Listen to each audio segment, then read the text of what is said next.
All right, everybody, welcome to NorCal Sports Network.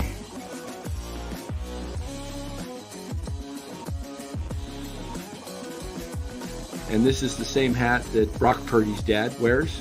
Chat loves it when Marty Lurie comes on. Anytime you lose a game this time of year, when you can't go backwards, it's a problem.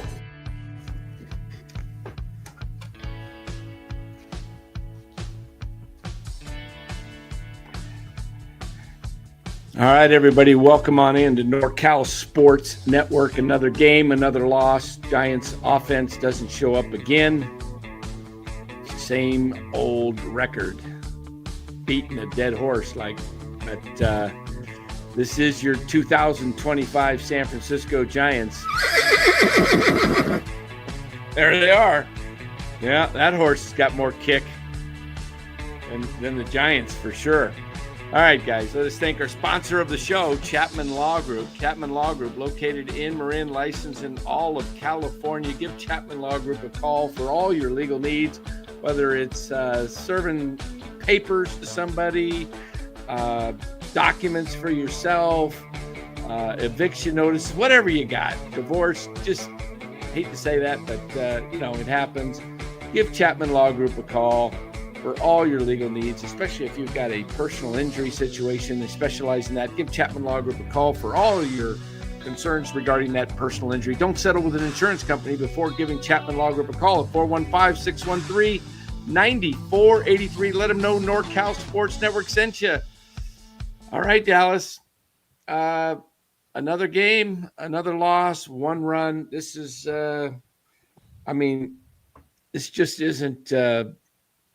The most entertaining thing of the night happened with the second batter of the game when Tatis made the leaping catch of Devers, robbing him of a home run. And, I thought he caught it, but then the way he was acting, it's like, oh, he's going to come up with the ball. A little showboating. Deked us a little bit, but that's all right. Yeah. 4 hits tonight for the San Francisco Giants. And, hey, guess what? They only struck out 6 times tonight. That's right. Only 6 times.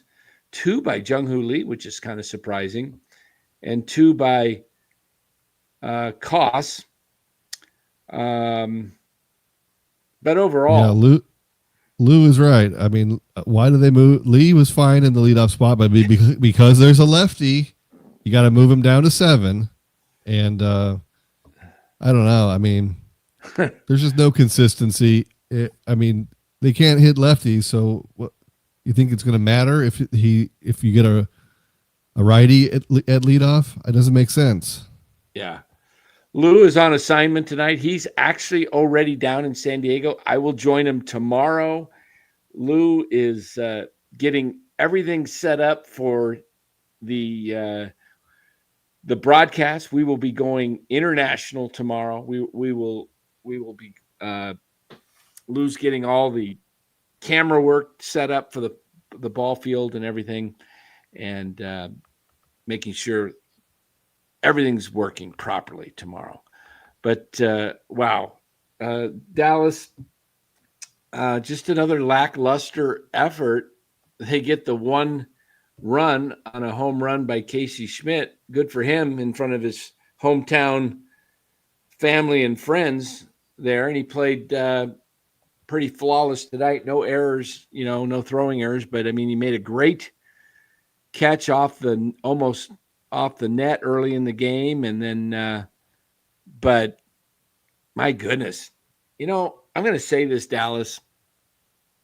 The way this team plays,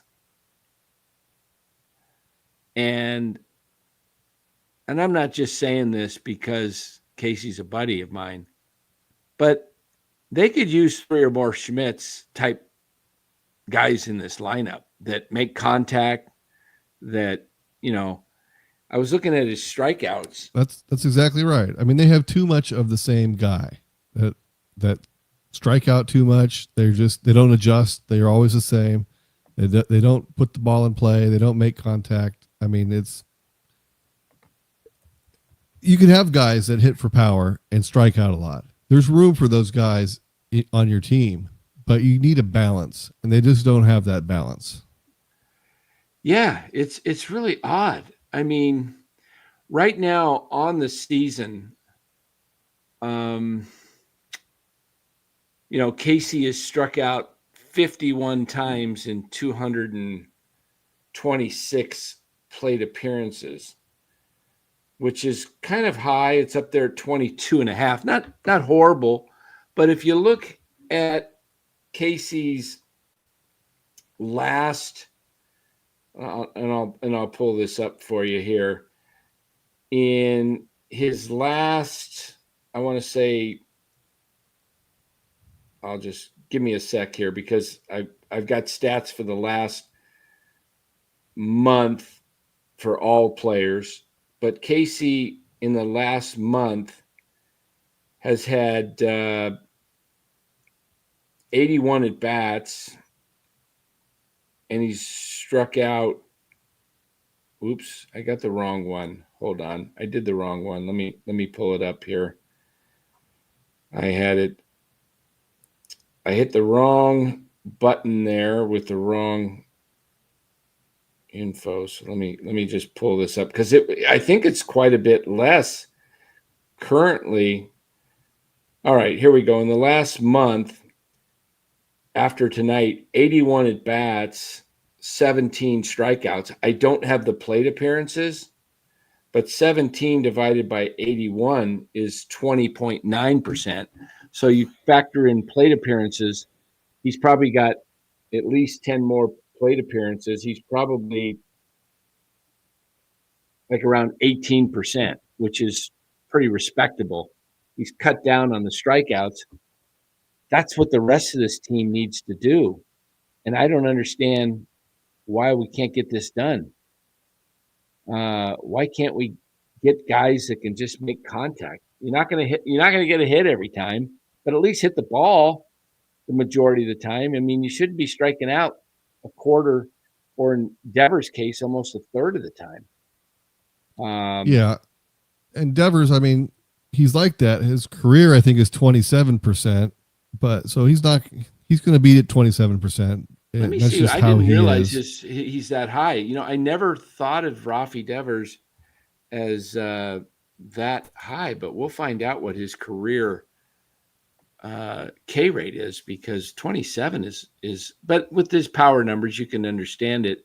Okay, Rafi Right. Devers for his entire career has struck out. This doesn't count tonight's, which is insignificant. It's not going to change I think I was doing it for the last 4 seasons, Dan. So okay. That I could be wrong there. The last 4 seasons I did it the other night, and it was 27. So he's 1,042 Ks in his career with 447.83 plate appearances, which is 21.7. yeah. But if you did better. the last 4 years of 22, 3, and 4, let's see. Let me add these up. 114. Let's see, that's 22, 126, and 147, and 148 so far this year. So he struck out, well, that might get that wrong, 114,000 times. I must have hit something wrong. 114 plus 126 plus 147 plus 148, 535 times in the last 5 years, and plate appearances 614, 535. Please remember that. I won't remember it. 535, 614, 656, 535, 601, and 568. Okay, 2439. 5 what? 535. That's still showing 22%. You're probably taking it by the at bat instead of the plate appearances, which makes it higher. At bat, yeah. Yeah, I always do the plate appearances because your strikeout rate per plate appearance is how it's officially done. Because, right. And then You're right. It's skewed by hit by pitches and stuff. Yeah, hit by pitches, walks, all that stuff. Yeah. So, yeah. Right. All right. Well, he's at so it's not that 21.9. bad. He's not that bad, but with the Giants, he's at 30%. He's 9%, 8 to 9% higher as a Giant, which is alarming. I don't understand. Is it in the water or something? Is it this? Is it he's trying too hard to crush the ball? I don't understand it. Probably that. It's probably trying too hard in a new situation. And on the Giants, you're the man. You do it, or no one else is going to do it. So there's a lot of pressure there, and he probably you assume he's going to return to normal. Once he has over time. Yeah. But sure hasn't been off to a great start this year. Yeah. Hey, by the way, we take a look at Aaron's post here, comment. Yeah, this was a big, huge loss tonight. We were going to get to that, but thanks for bringing that up. It's probably the main story of the night for the Giants, because to me, and I haven't heard anything. Have you heard anything? Has there been any reports? No, I just to saw me, tweets it looked like of an speculation, ACL. nothing official. Has there been any tweets about or speculation of ACL? Because that's what I thought. It looked like his knee buckled and it did that twist that you see when a guy tears his ACL, almost like the way he landed, trying to avoid the hit to the back. It looked like it got him in the hamstring area or just above the knee and the back of the knee, and I don't know. It was very ugly to watch, and you hope he's going to be okay. It wasn't about getting hit. It was about how he landed after he got hit. Exactly. He caught a spike or something, and it was just no bueno. Yeah. And if that's an ACL, you're looking at Landen Roupp probably not being available until June of next year, if that's an ACL. Right. I mean, we do the football math on that all the time, but it's the Brandon Ayuk. I don't know if he did the PCL, the meniscus. Yeah, we don't know. Who knows? But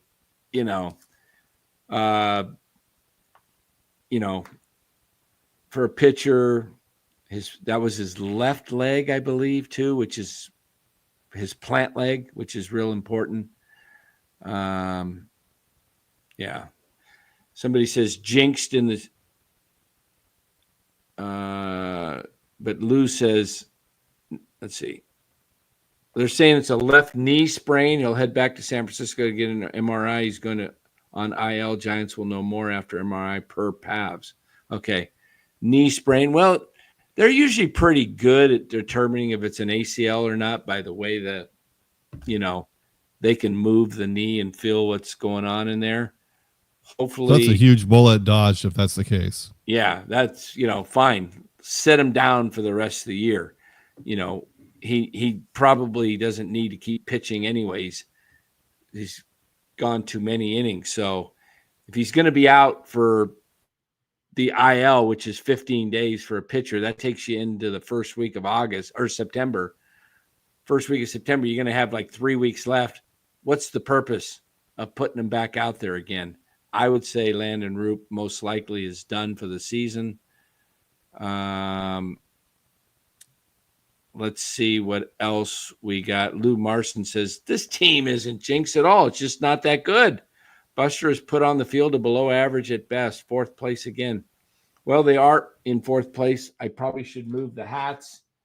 Uh-oh. Arizona's hat is falling off right there, Dallas. I see it leaning. I got to push the sticker on there a little bit more. Go ahead and I'll work on the hats while you talk about the game. All right. Well,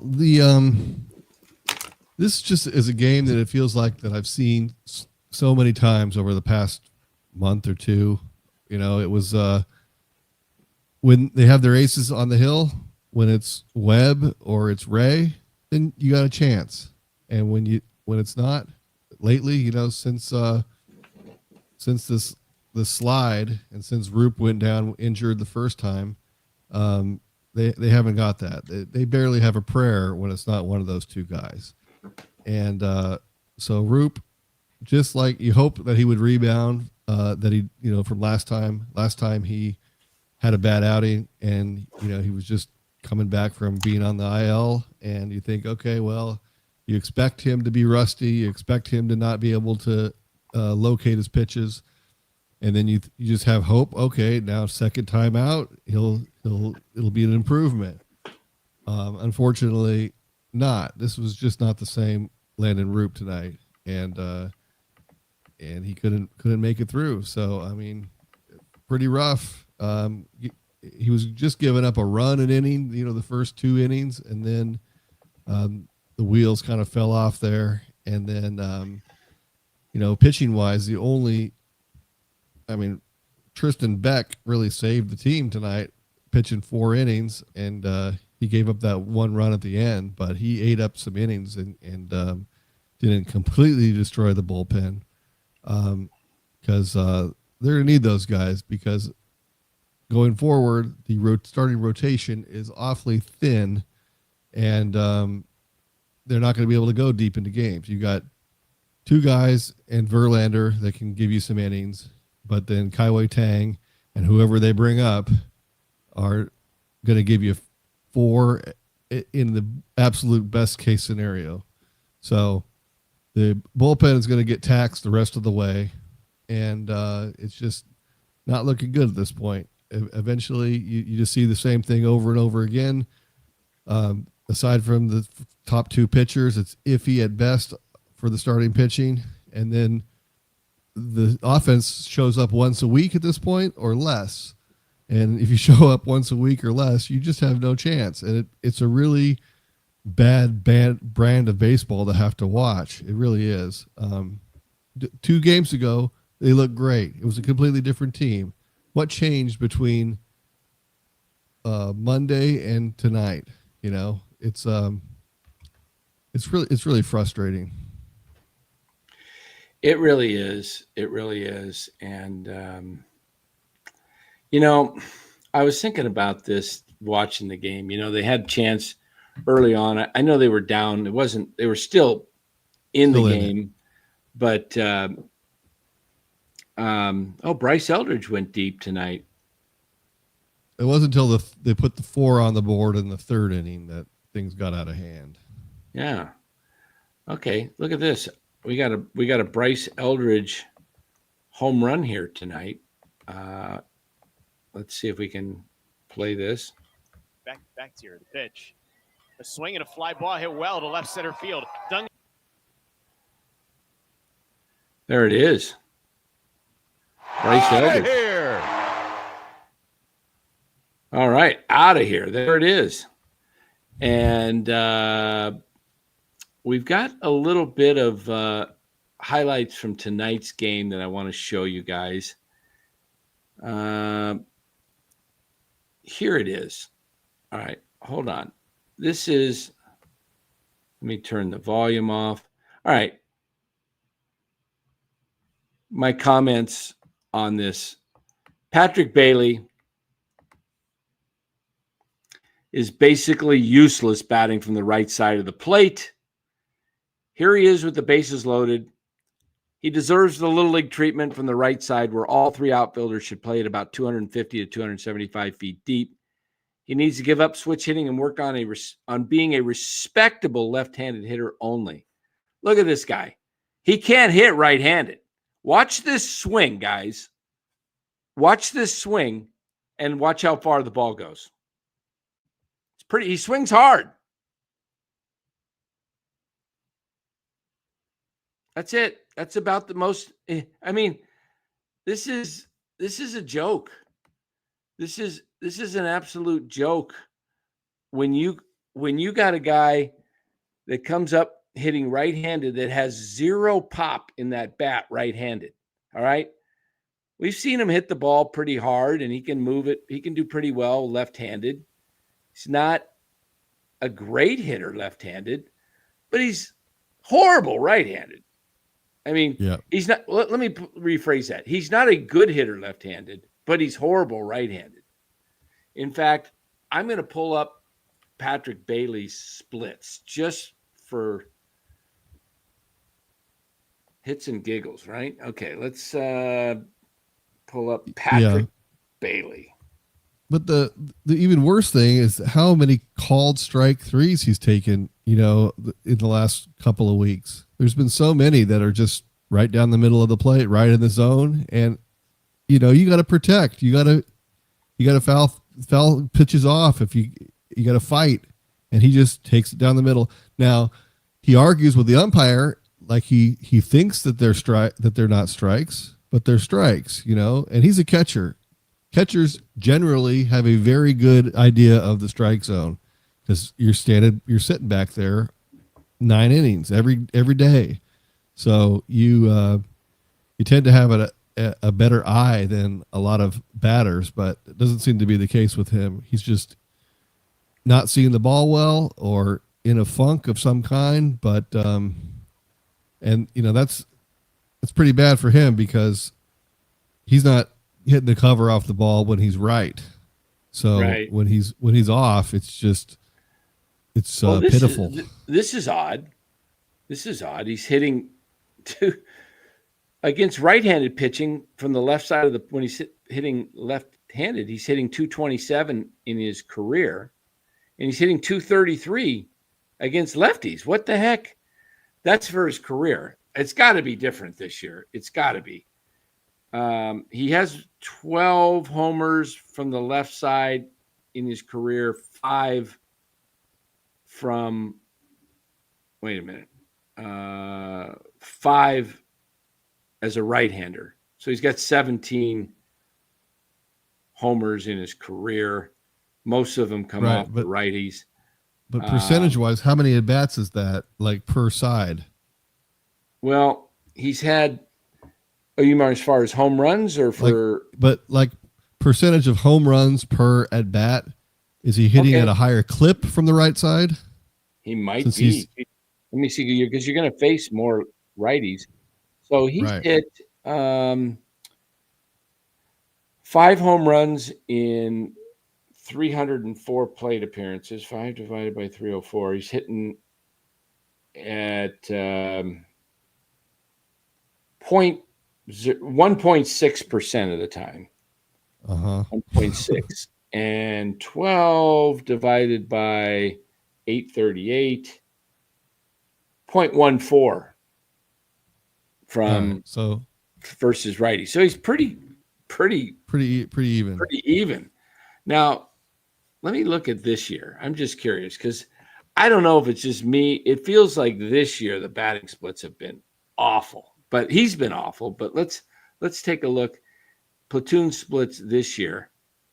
Well, he's pretty equal. 219 when he's facing righties, 209 versus lefties. So he's just basically a crappy hitter.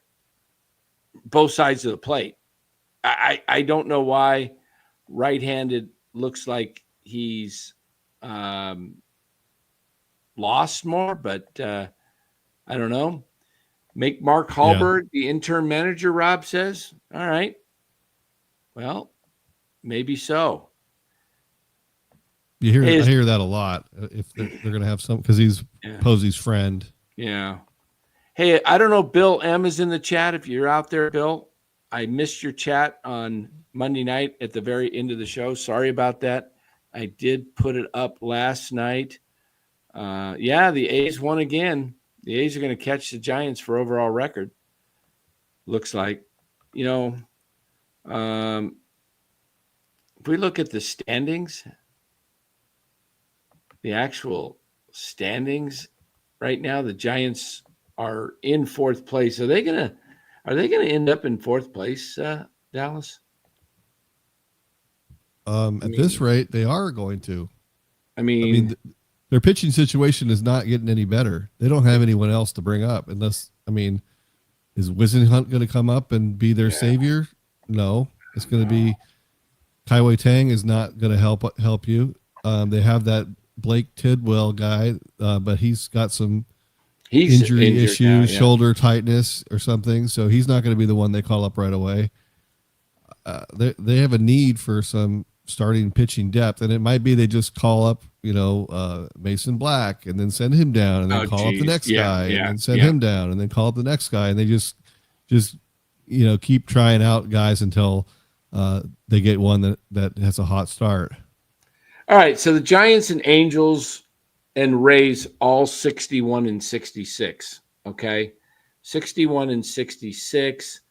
Marlins 1 game behind them. Orioles basically a game and a half. Twins 2.5.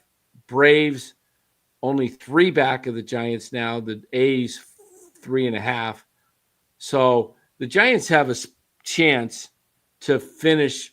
If the A's, Braves, and Twins, what you guys want, if you're a real Giants fan, I think what you want is you want to see the A's, Braves, Twins, Orioles, Marlins, Rays, Angels, Diamondback, all of them surpass the Giants. It would be nice to see the Giants get into that lotto for the first pick of the draft. Look, the season's over, okay? Did the Mets play tonight? Let's see. Did the Mets play tonight? They lost. Okay. The Mets lost. The Reds lost. So Giants lost another game, though. They're down to 35 games left. They played 127. There's 35 games left. They are 61 and 66. For that magic 90 number that some people still think the Giants are holding out for, you're looking at going out of 35 games left. The Giants have 61. They'd have to go 29 and 6. Come on. Just to win 85 games, the Giants have to go 24 and 11.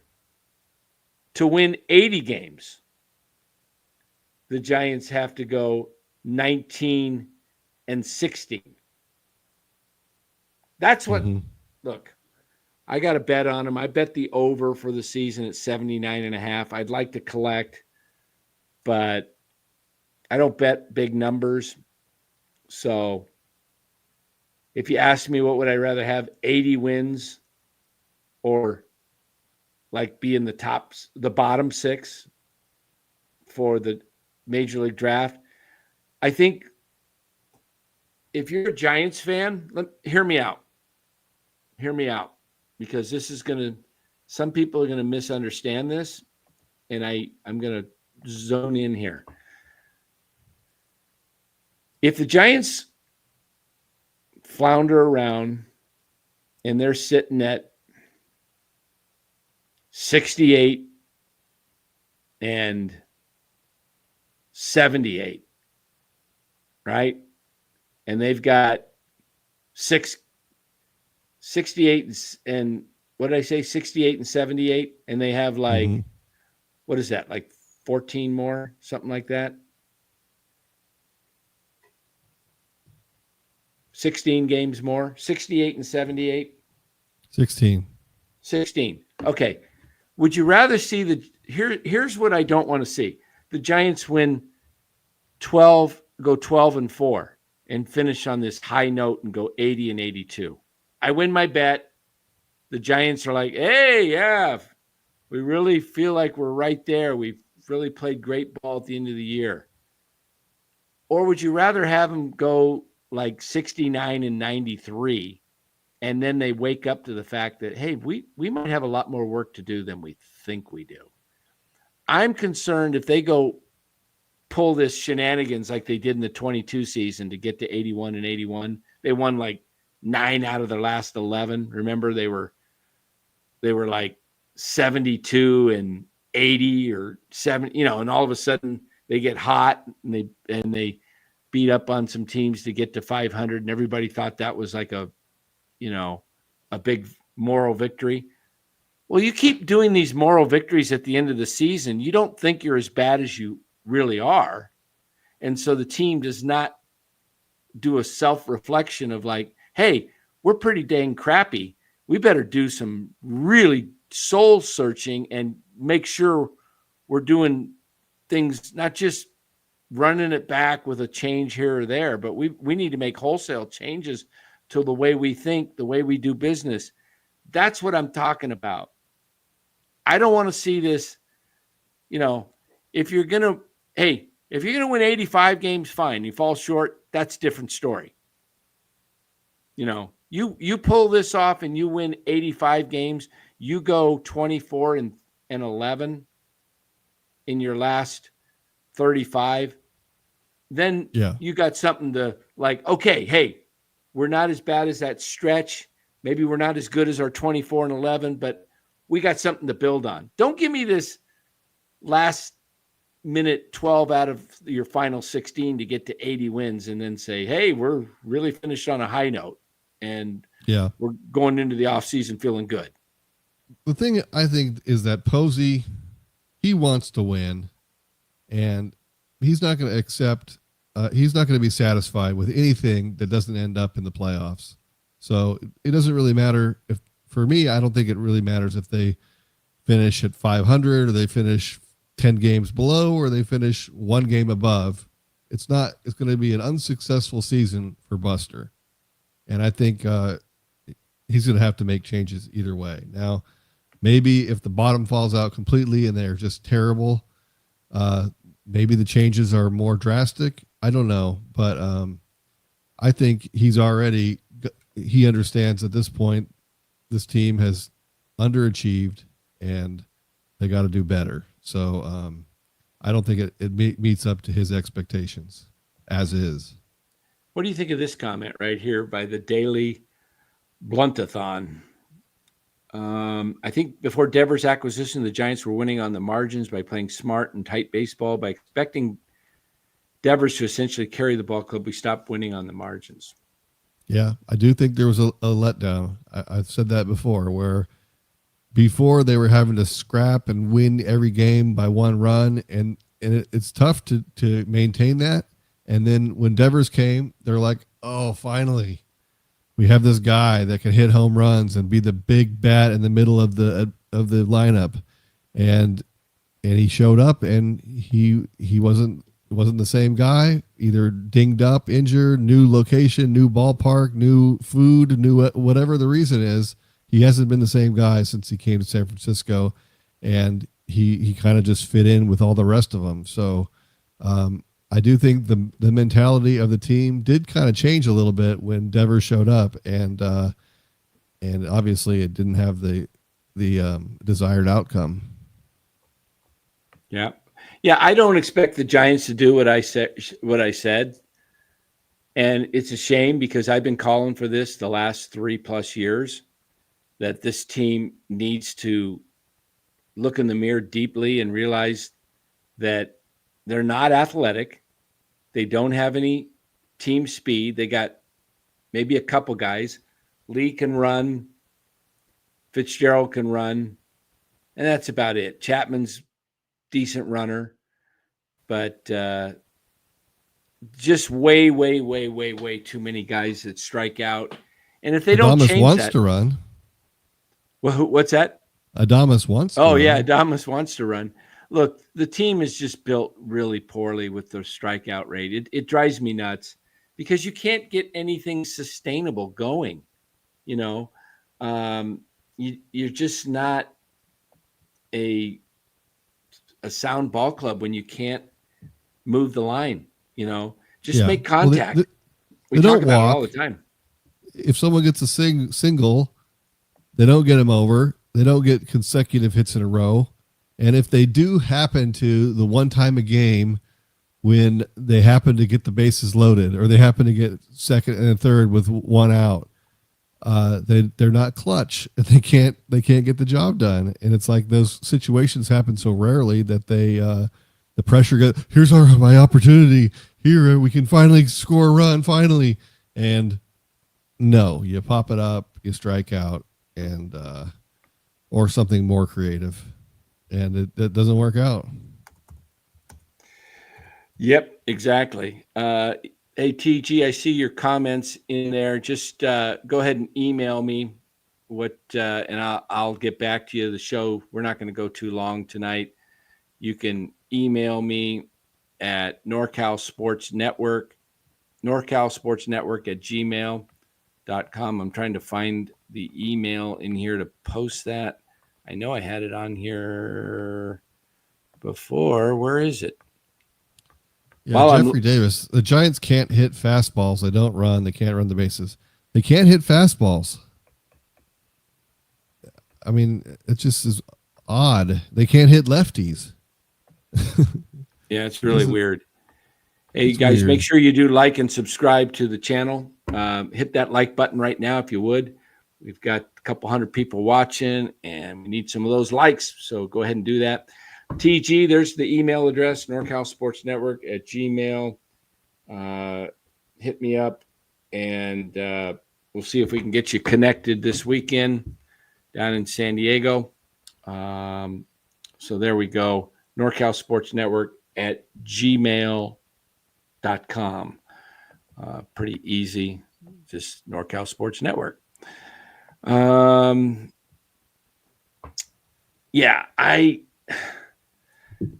I don't know. I come on here every night and we talk about the same thing, Dallas. It's just constantly, they can't score runs. They can't even get a rally where you see. I mean, the last time I felt like they did anything that was close to a rally was Sunday, the game they won where Gilbert hit the home run, got the base hit. They got the 4 runs. They got the base hit, the 3 RBI base hit. Who hit that? Who got that hit? It was Dom Smith. Dom Smith got the first 2 runs of the game, and then Adames scored. That was the most exciting thing, Adames scoring since Bailey hit the walk-off inside the park home run. There hasn't been anything exciting. I mean, this is as dead as you can get, this type of baseball.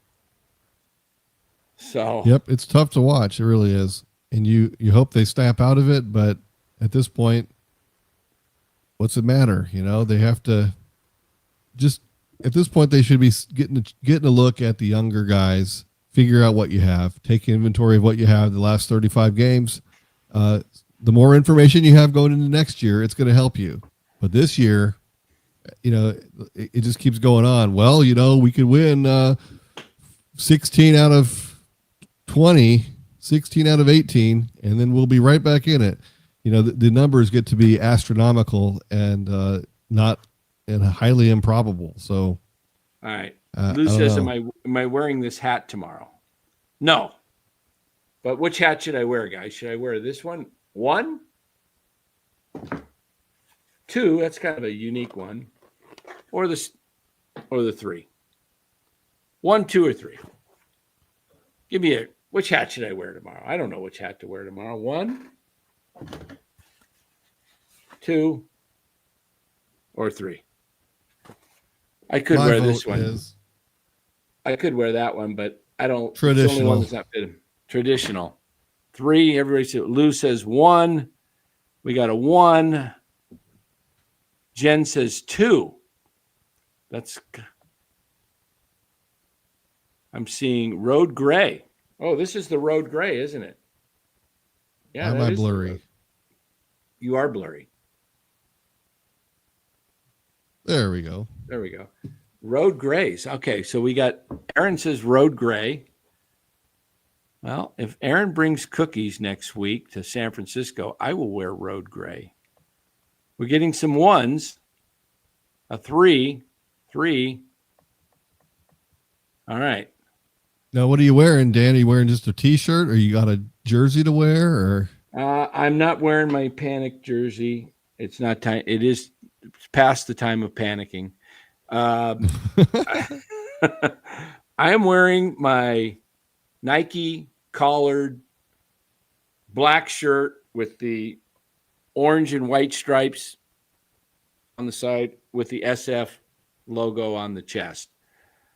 And I'm wearing shorts. I'm not bringing any pants to San Diego. I don't care if it's down to 48 at night. I don't care. whatever. I wear shorts year round. Last time I think I put a pair of pants on was maybe a friend's wedding.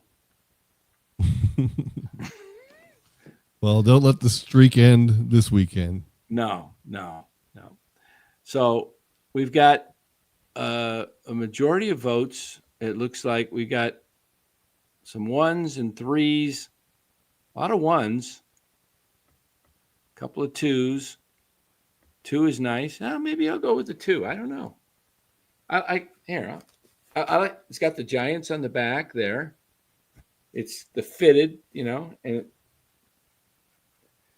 well, which one's going to let less sunlight through on my bald head so I don't get burned?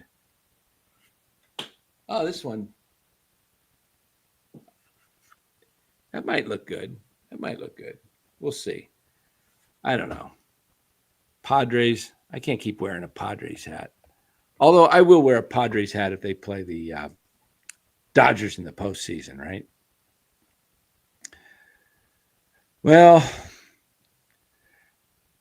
Dallas, players of the game. What do we do? Go for it.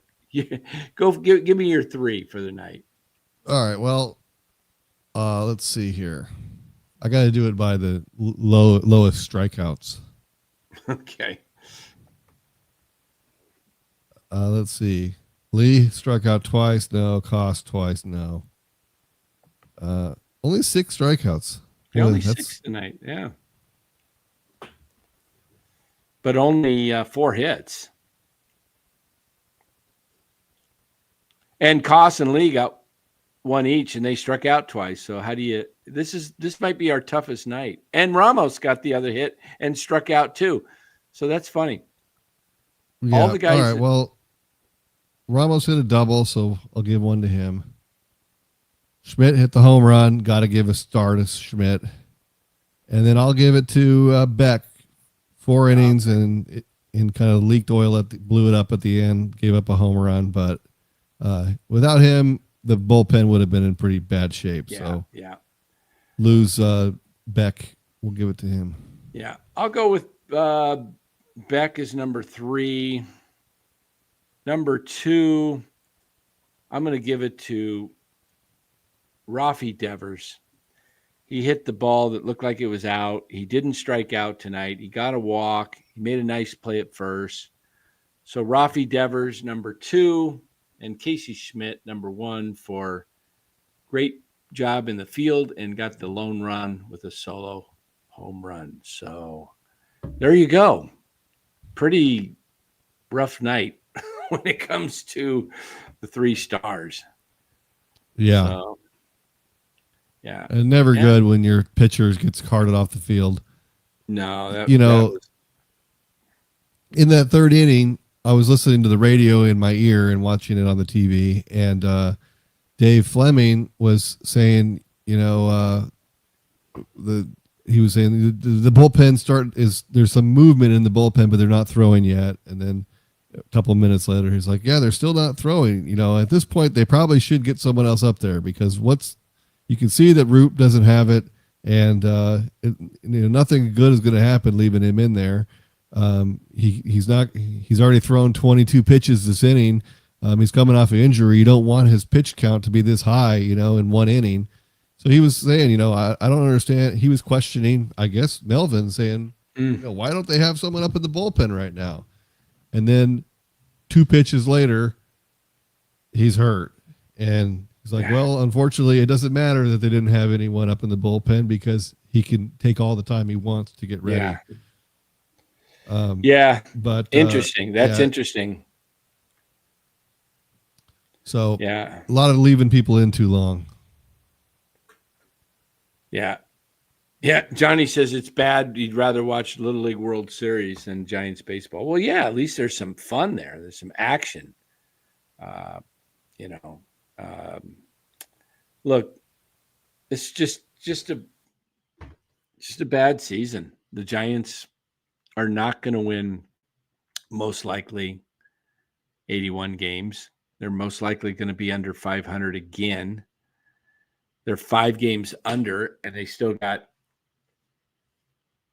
the Padres tomorrow and the Brewers on the weekend for 3, and then let's kind of close this out, Dallas, by taking a look at their schedule. Yeah.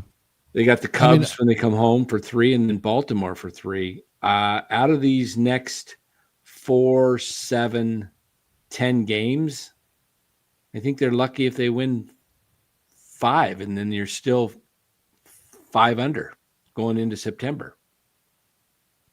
Yeah. I mean, they have a tough stretch here. So the Brewers, the Cubs, and then they get the Orioles. And the Orioles aren't going to be laying down. They're got young guys that are trying to play for jobs. At least they're playing the young.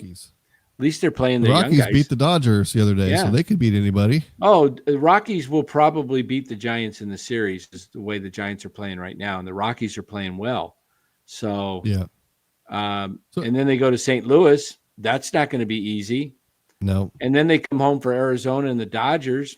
That's a 6-game homestand, and we know how they play at home. They'll probably go 2-4 on the homestand. Maybe if they're lucky, they get 3 wins. Then they go on the road for Arizona for 3 and LA for 4.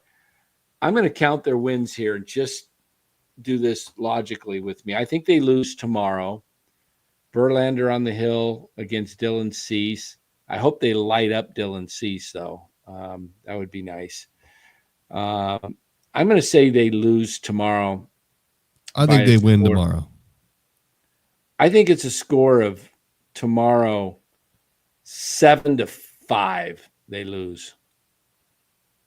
I think Verlander continues to streak. He's good, and they win 6-3. Okay. You got them winning 6-3. I got them scoring more runs tomorrow in the daylight, hoping they get to Cease. Should be a good because good you'll game. be there cheering them on, and Lou will be there giving them crap if they're playing badly. So between you, those two should be good. 7-5. Padres are 1 game behind the Dodgers. I don't think they want to take tomorrow lightly. And we'll see where that goes. And then they go to Milwaukee. I think they lose. I think they're lucky if they win a game in Milwaukee. But you never know how baseball is baseball. They could scrap a game. I'm gonna give them a game in Milwaukee. All right. I'm gonna give them a game against the Cubs. And I think somehow they figure a way to win 2 against Baltimore. And so I've got them winning 1, 2, 3, 4 more in the rest of, 5.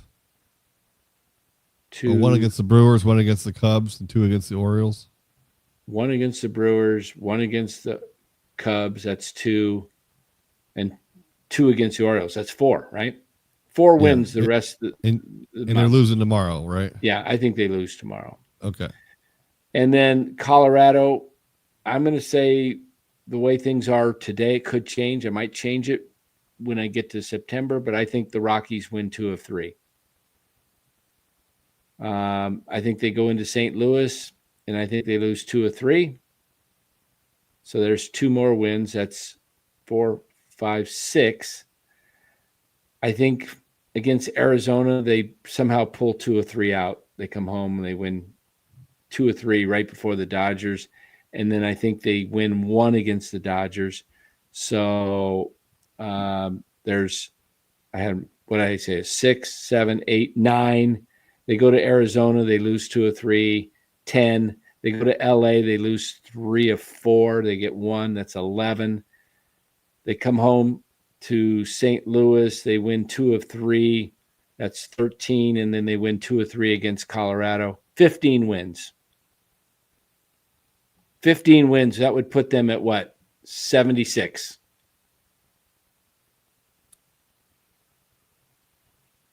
$76 and 86. It looks like the way things are heading. Yep. Which is 4 games worse than last year. Yeah. I think that's pretty realistic. Give or take a game or 2. You know, I may have given them a game or 2 too many, trying to be nice, but That's where we're at.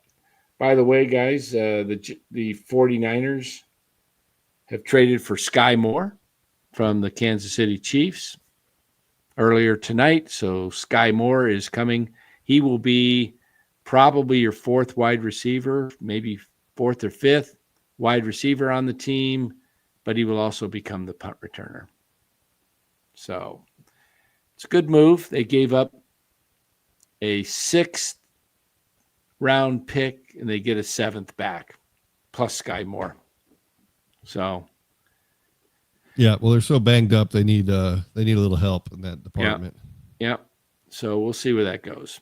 And he's got some speed. So that's what the Niners need. They need more speed. So let's see if this can help them. They need more healthy wide receivers. Hope Springs Eternal says at the beginning of the season, I predict the Giants will win 89 games. Yeah, none of us. I predicted 86. Hope just not working out. It's didn't pan out for us this year. So it's we'll see how they end. We'll see how the Giants finish. The rest of the way, you could take small wins. Like say Jung Hoo Lee finishes out the year hot, and he's proven, or he's showing, not proven, I won't say that, but he's showing that he's made the adjustment to the major leagues and he can hit big league pitching. That would be great. If he could finish this year with confidence and go into next year, his second full season, that would be really good for the Giants. So like little wins, like if Casey can finish the rest of the year out strong and cement himself in that starting lineup, that would be really good going into next year. Yeah. So you could take little victories, even though the season is not going to be what we wanted.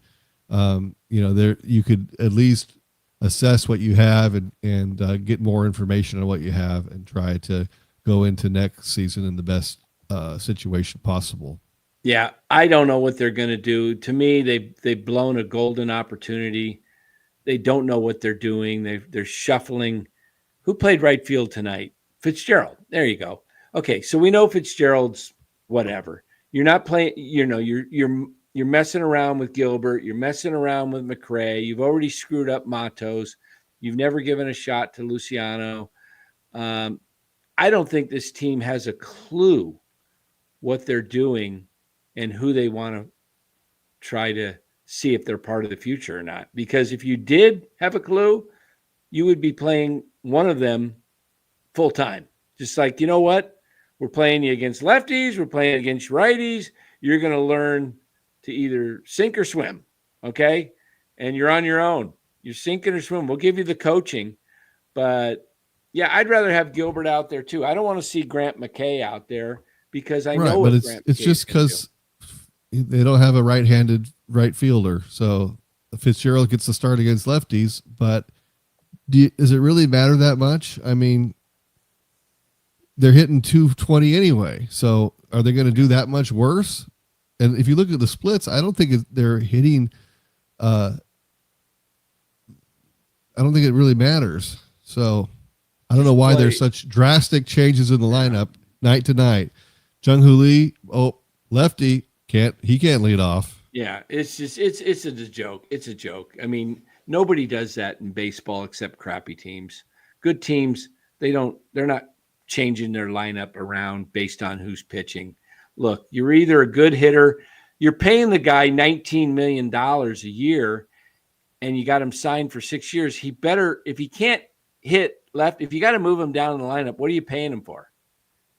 Right. Just put him in the lineup. Let him sink or swim at that spot. I don't think he's not that bad versus lefties. No, he's not. It's over analyzing and trying to do things. Just keep guys in the same slot. Okay. I always batted leadoff.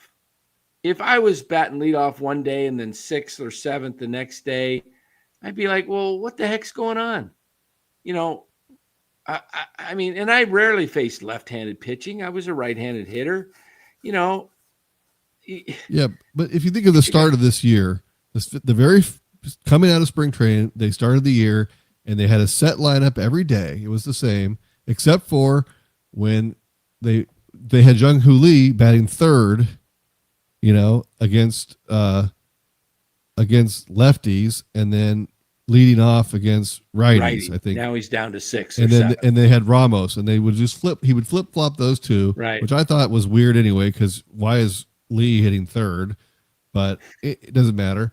But for the most part, the lineup stayed the same day to day. They didn't feel the need to just shuffle things around so much. But once things started going sideways, they're like, okay, well, we can get a little bit of an edge here. That the little bit of an edge isn't going to help you. What do you think of this idea from Senior? Matt Williams was a manager with the Nationals. He's tough-nosed. I don't think he'd be as easygoing as Melvin, but they're not going to do that. They're not going to. There's no chance.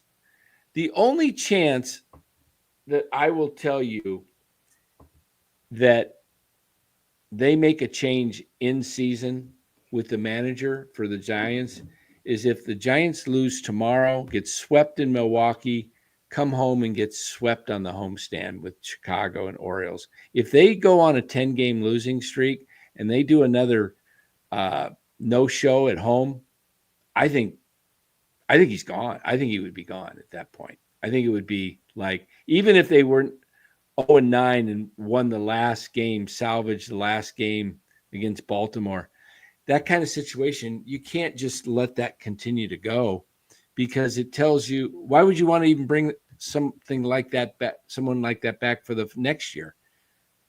Right. If you're going to make a change in the offseason, you make a change. Hey, look, the Arizona Diamondbacks, I don't know if you guys saw this today. I did post about it. Let me see if I can find my post, and I'll tell you what they did. This was rather interesting, guys. This is something that I think organizations, it shows. Okay. Right here. Here's the Bob Nightingale. The Diamondbacks made the unconventional move of stripping Sean Larkin from his third base duties just 5 weeks left in the season after the latest blown decision nearly cost them the game. Here's what I wrote. It seems in some organizations, winning is more important than avoiding difficult decisions. I love teams that don't tolerate mediocrity. It's how a winning culture is built. Respect to the AZ Diamondbacks. Then we got the San Francisco Giants. Are you guys looking? I mean, how much look, what you're doing is you're saying, we're not tolerating it. This is a winning culture. How do you create winning culture? Well, for one, you would have benched Elliot Ramos earlier in the season when he was screwing up, and he just kept screwing up, but there was no consequences to some of his bonehead plays. And then you see Matt Williams, just blowing. Guys getting thrown out by 20 feet, holding up guys when they could have scored. I don't know. It was just, look. Yeah. I don't have it's any weird mixed anymore. messages, though. Like, they come out. He gets the extension, and then you get Ramos coming out in the press and defending Melvin and saying, we sticking up for him, basically. It's not his fault, and putting his support behind Melvin. And then you got Adames coming out in the press for some reason saying, hey, I went to Melvin and asked for him to change what he's doing from a management style. Right. Right. Why do we even know this is happening? Why is this a story? Why do us as fans even hear this? That should be an internal matter within the clubhouse. It doesn't. It's weird that we even know about it. So, yeah. Is that him saying? I don't understand why this is all coming out in just the last couple of weeks. So it's kind of it's odd. You think the players would be more quiet if they were just going to let Melvin take the hit and be gone. The fact that they are coming out and sticking up for him, I think that kind of means that Melvin's here the rest of the season. Maybe they make a move in the off season. That really will depend on how things finish out here. I think if things continue to be this bad, they have to make a move.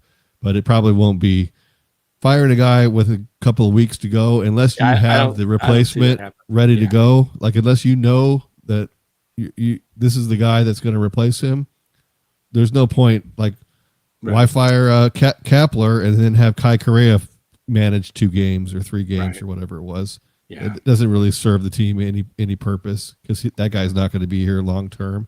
If they let Matt Williams manage, he's not going to be the manager next year. I mean, him and Melvin are 2 peas in a pod. They're going to be linked together, and if they either both stay or they both go. So, see, in my opinion, the Giants blew everything in. Well, they've made many mistakes in the past few years, but in the 23 season, they fired Kapler with a couple games to go, and they didn't have the balls to fire Farhan at the same time. That's when you bring in somebody completely new and you let a new president of baseball ops choose their own manager. Look, this is they pretty much anything Farhan touched, for the most part, I would have gotten rid of.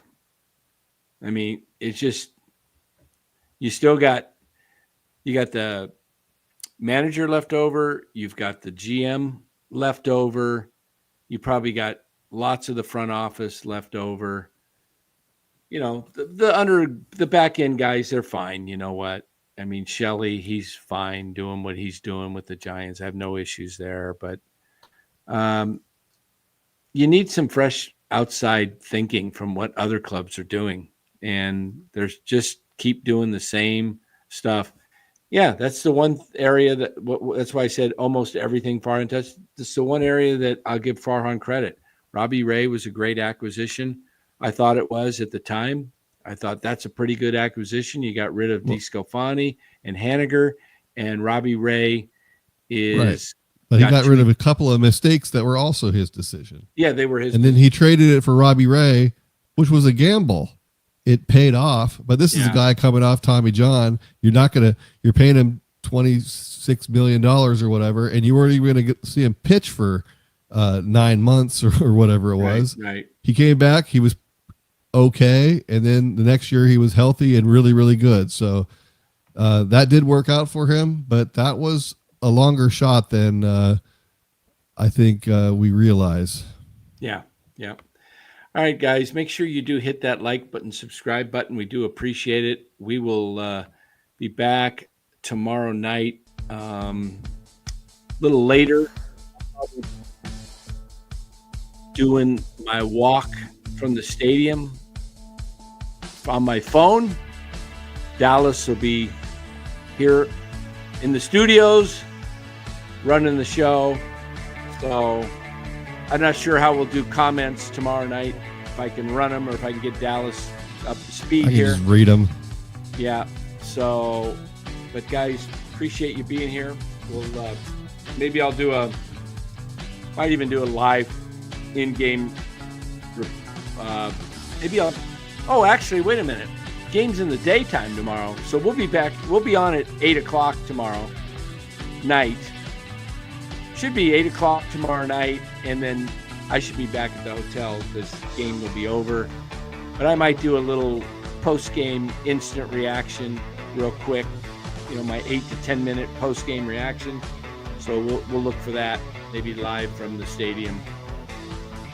So tomorrow night, or tomorrow afternoon, I should say, Giants try to even up the series, but I think the Padres are coming off of a rough 4-game road swing where they couldn't win.